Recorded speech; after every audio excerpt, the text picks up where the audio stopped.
This program is brought to you by a grant from the City of Santa Ana's Revive Santa Ana project, a comprehensive COVID-19 pandemic recovery initiative designed to deliver both short-term and long-term health, financial, educational, and other support to the Santa Ana community. By the Frida Cinema, Orange County's only nonprofit art house theater dedicated to enriching, connecting, and educating communities through the art of film. And by Kilson Street, paving the way for local artists and musicians by providing a platform for all things music and art for the past 10 years.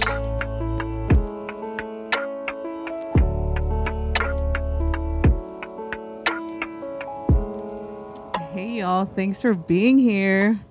I appreciate everybody for making some time this evening. And it really warms my heart to see you guys here, like for real. Okay. So my name's Reyna. I'm 30 years old, and I am from Oaxaca. I wish I could tell y'all that I have this very prodigy kind of story of like, yeah, would just get my pencils and I would just start drumming, or I would hear the beats and just naturally just start playing, but that wasn't the case. My dad, with good intentions, put me in music class. So from ages 8 to about 10, I was taking music classes with a Norteño instructor. So what did that mean?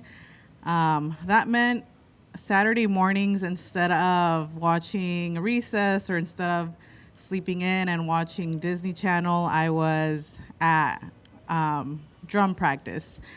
And at that age, of course, you know, I was very into Avril. I think her last name is Levine. I'm not sure how to say it. But on Saturdays, we were practicing songs like from Ramon Ayala, from Los Cardenales. So it was very much what my dad liked to hear. But I understand that with good intention, he wanted me to have something to do on the weekends. So those were my weekends as a kid. And as I grew older, my dad started seeing that he wanted to also pursue a band. So of course, as his daughter, he was like, oh, I already have a drummer. So I was automatically a band member because I was his daughter. So as many of you know, I grew up in Oaxaca too. I was there from ages 10 to 15, and the parties over there are a lot different than they're here. Over there, la gente se casa like on a Wednesday night, and they'll have a full-blown party for 3 days until Friday. Whereas to here, it's every weekend. It's Friday, Saturday, and Sunday. It's if it's like the work schedule. But over there, being in a band over there was really difficult. Because I was in middle school, of course. So I was already playing full-time gigs at age 13, going to the villages around my middle school and playing from like, let's say 10 to 3 a.m., getting home and then going to school. So for a long time, I wondered to myself, I felt kind of bad because I would see that my dad had a lot of passion for the music, and I always wondered why I didn't feel like that, why I didn't feel like passionate about playing the drums, I guess. And I grew up with that guilt for a long time. I guess for a while it made me feel like not a good enough daughter, because I was like, dang, like my dad took me to classes, he like got me into the drumming scene, and it almost felt like I wasn't appreciative. But as I reflected and I got older, I was a lot easier on myself, and I realized, well, how could I have been into the drumming world that he had introduced me to if when I was 8, I was playing songs like Tragos de Amargo Licor. You know, it's like I couldn't identify with that as an 8-year-old. I couldn't identify with that kind of music as a 10-year-old. So as I grew older, I learned to forgive myself and just appreciate what my dad did for me, but also it took away a lot of the wonder of why I wasn't a good enough drummer. And that lasted for a while. So I wasn't really passionate about the drums until I was, I want to say, about 25 years old. And I will say playing the drums really allowed me to be a part-time worker and be able to pay my bills. So although my passion for the music hadn't evolved in my late teens from 18 to like 24, I was becoming appreciative of being a drummer in a different way, in a financial way. So while I was in Fullerton College and while I was in Cal State Fullerton, that's where I was working 20 hours a week, and we would get paid monthly as student workers. So it was really hard. But then during that time in my life, I transitioned from hating gigs on Saturdays because I wanted to hang out with my friends, or I wanted to go out, or like I didn't want to do anything, to really being like, oh my God, I really hope I have a gig this weekend, because then that means I'll be able to pay this, and that means I'll be able to pay that. So yeah, although the way I would see gigs now was more like in a financial way in this time in my life. Then when I hit 25, I realized that the songs started to hit different. So I'm like, oh, like the song's pretty good. Like, so for instance, there's this song called Una Página Más, right? And it talks about how oh, it's always the same thing with love, a love that has gone away, but we can start over tomorrow. And I'm like, okay, like this is kind of relatable. So then as I started to listen to the lyrics more, I realized that I started to have gig favorites. So of course, Tragos was one, Una Página Más, and they all talk about the same thing, like cheating husbands, broken hearts, but they're still catchy. In a way, I kind of felt that it might have been too late for me to evolve in my music style, because I was already like 26, 27 at that time. So I thought to myself, well, I'm starting to like these songs, but I already feel kind of old. Like maybe I'm just gonna just do what I can, play at the gigs, but I guess there wasn't really much of an ambition to keep learning new material, keep learning new styles. So I was like, okay, whatever. Like it's too late for me, but I like the songs now. All of that to say that now at 30, I definitely see things a lot differently, to where, as y'all know, in many Mexican communities, once you hit 30, it's kind of like, it's over for you. Like there's nothing else, like all those passions that you had, all those new hobbies you want to try, you're too old for that. Luckily, in my life has transitioned into a way that I am now seeing as drumming as a passion again, and now I actually find myself purposely listening to like Norteño sax on the way home from work or on the way home from the gym or whatever. So that's nice, and it's really made me realize that even as a 30-year-old, I'm allowed to evolve these new hobbies and evolve these new endeavors that I might have. So yeah, drumming has definitely been a journey. It hasn't always been easy. It was somewhat embarrassing when I was a teenager to say, hey, yeah, I'm in a Mexican band. But now with these new kids, like these new Gen Zers, they're really cool, and they're not afraid to like wear boots to school, and they'll listen to corridos whenever. So I really admire them for that. But all that to say to y'all that, yeah, it's never too late to learn a new hobby. The opportunities there are endless, and if you want to learn the drums, you can always do that. Thank you.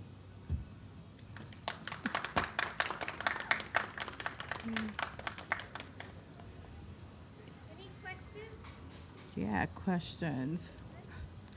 I think I do want to play different genres for sure. I like a lot of System of Down songs, but I think I need to learn how to take care of my drums first before I can start learning other genres.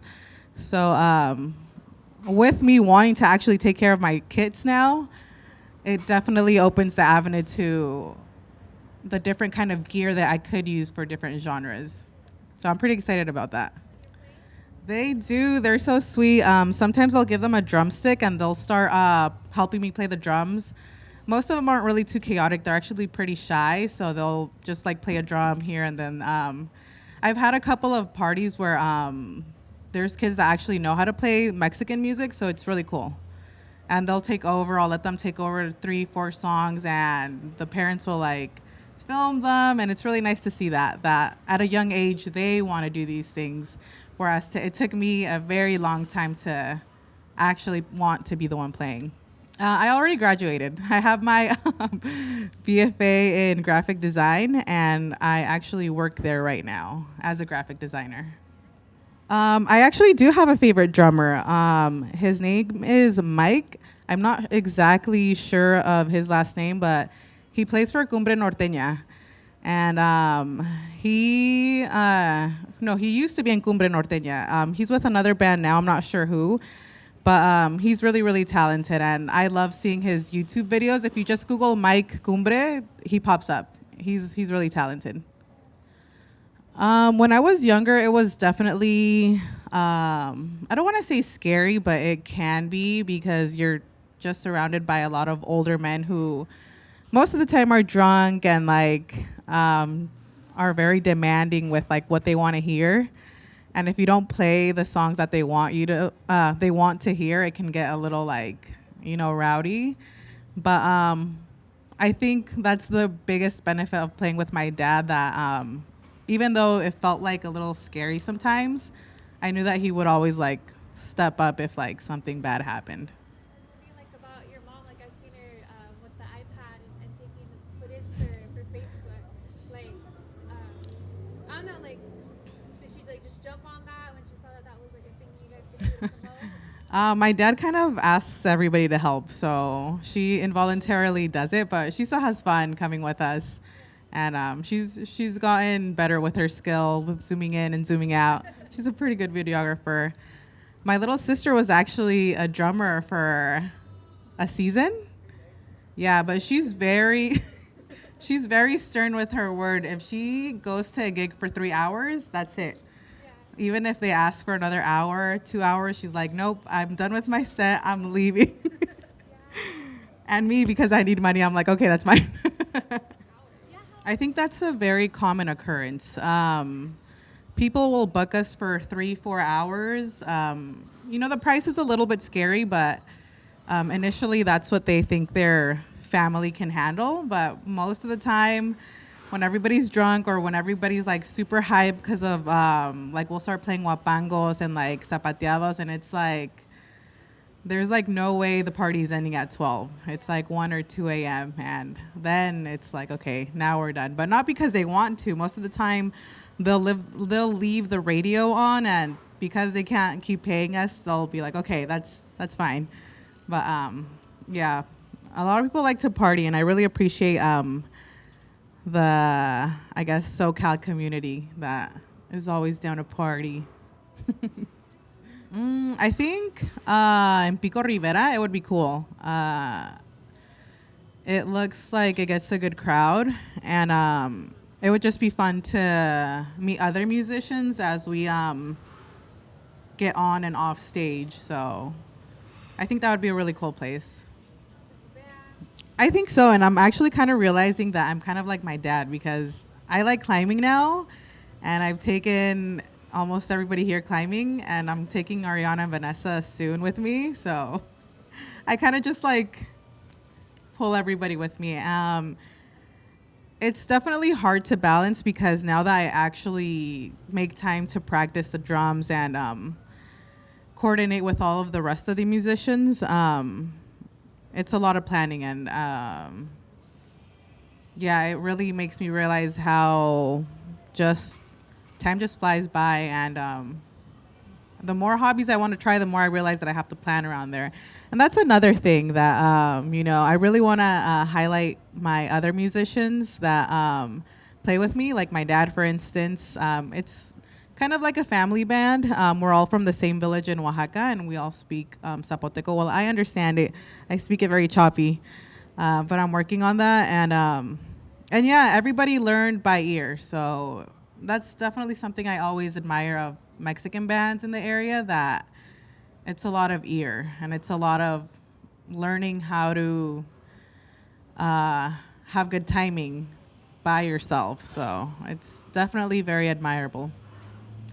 I think now as an adult, I can see how practicing is very essential to the success of the gigs, because if you know what your set has, it's just like one song after the other. But before, when we didn't practice, like way back in the day, it was very like, wait, what song's next? Like, what song's next? Like every 3 minutes. So it's I can see the difference now, and it feels a lot better to know that people are paying us and we're actually giving them quality music. No, I haven't. I don't think so, honestly. I'm not a very good instructor, but for sure I would love to see more girls in Mexican bands. That would be something really cool. That's really exciting to see. But I'm going to bring my dad. We're going to play a couple songs. Tráete el acordeón. Okay. We're going to play a ritmo called balseado. And that's the rhythm that you use to play songs like Tragos de Amargo Licor by Ramón Ayala. All right, let's start.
That one is balseado, and usually people ask for those kind of songs when the party just started and people are eating, they're drinking, or it'll be on the other extreme where people are really drunk and eating but also drinking.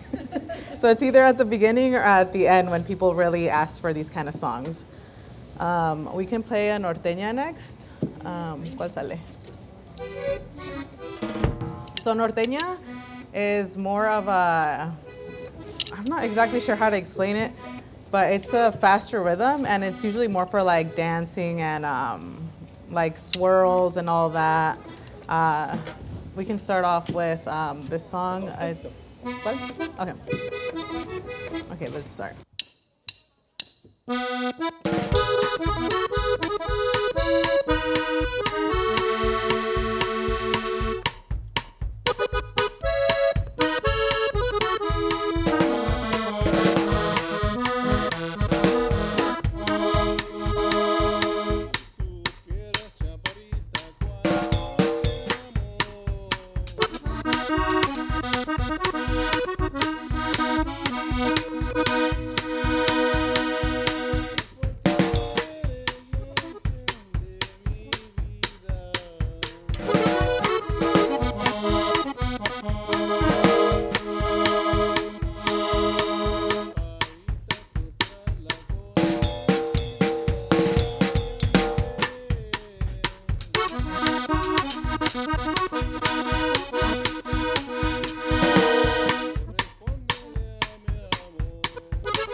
That one's called Amores Fingidos, and it basically says that why do you want to fake love when you can just be with me?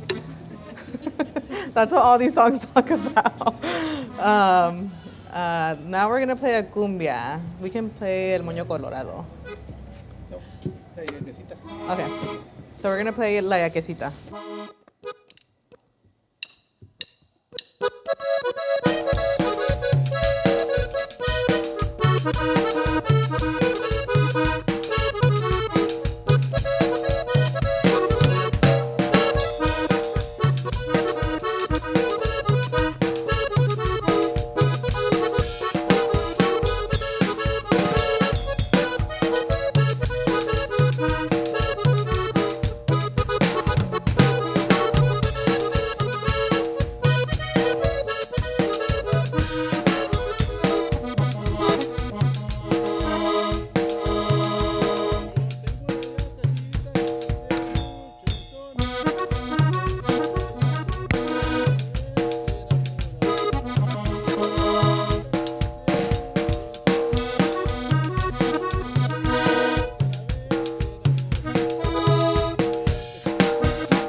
So if y'all noticed, we don't really have a cue for when songs officially end sometimes because people will want to keep dancing. So they'll, my dad or the singer will usually be like, and that's like our cue, like, okay, it's about to end, like, gotta get ready to hear that final step.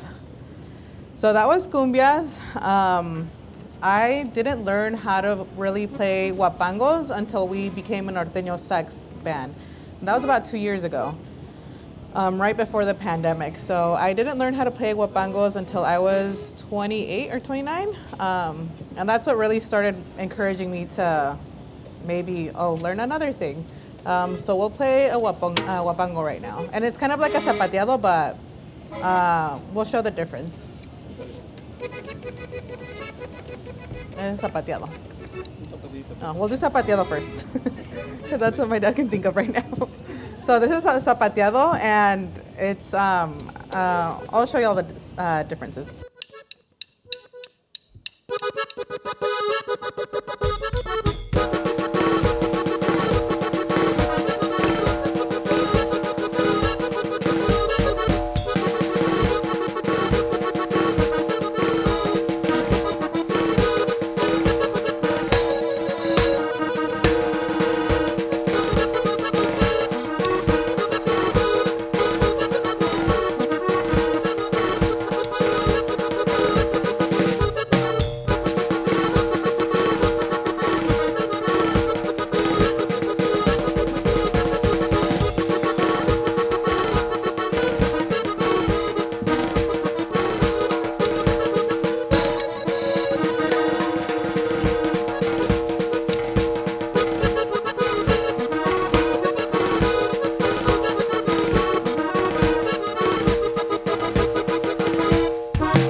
That was a zapateado, and yeah, that one really gets the people going, and those can go, depending if we read how the crowd is behaving. If they're not really feeling it and they're just kind of sitting down, like right now, I'm just kidding. We'll just play for like 2 to 3 minutes, and we'll be like, okay, like, cool. But if they're really feeling it, these songs could go on for like 10 to 20 minutes, and I get really tired, but yeah, these are one of the ones that people really just like to keep going and going. Un guapango, ¿te acuerdas de alguno?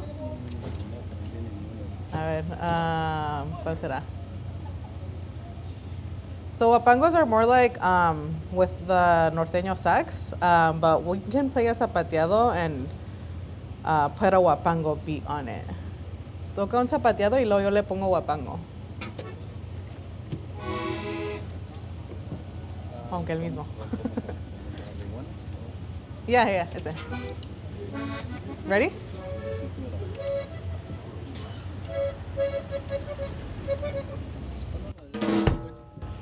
Oh, yeah, that one. We'll play it with La Cocha. I'm sure y'all have heard it. It's really popular right now. But I'll start it off.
So those are danced similarly, but they clearly sound different. Those are the 4 main beats that we play throughout the night. And for the most part, we'll try to take an already set amount of songs to play in order, but during the parties, it's usually like canta esta or toquen esta. So we just kind of learn how to work with it. And sometimes it's just better to read the room and just play what they're wanting to hear, basically. And ¿qué otro ritmo falta? Una página más. Oh, yeah. Okay, so Una Página Más is like a bolero, and we play these when people are still warming up and getting ready to begin the night, basically. Okay, sorry.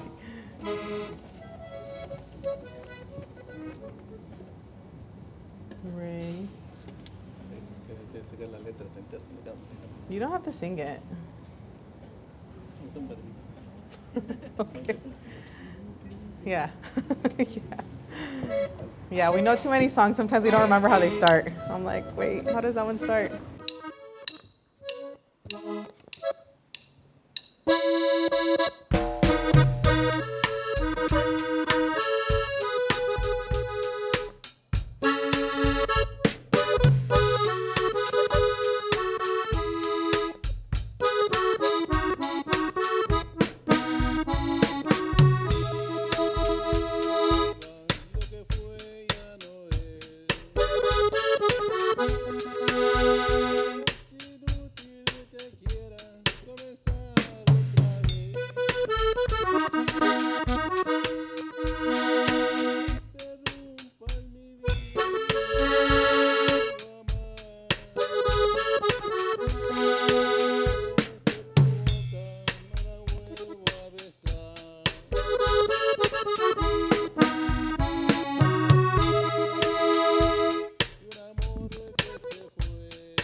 Thanks, y'all, for everything. Yeah.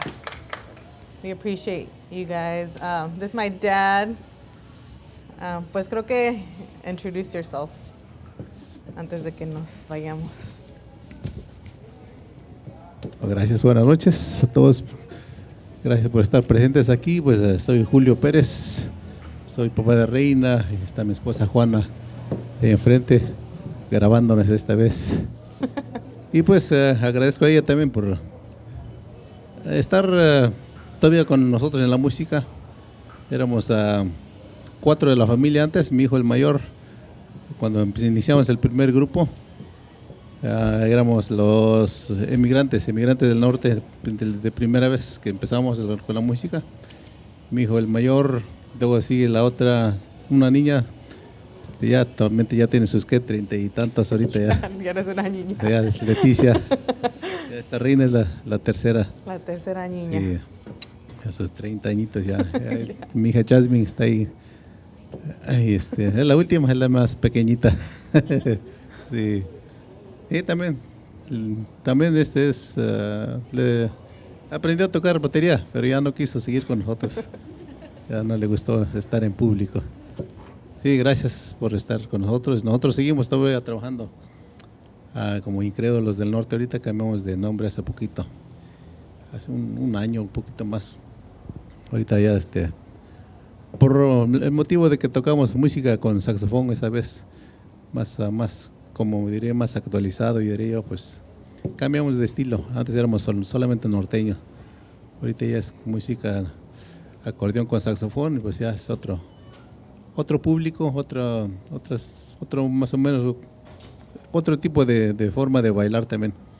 Y es lo que da más ambiente a la juventud también ahorita. Y también seguimos tocando la música clásica de las viejitas que piden las personas que gustan de esas músicas, pues se las tocamos también. Lo que pidan, corridos, norteñas, cumbias, a veces. Ya estando todo el grupo, pues ya es otro rollo con nosotros, ya es todo el grupo completo. Así es, gracias por haber estado con nosotros aquí esta noche. Gracias. Thanks everyone.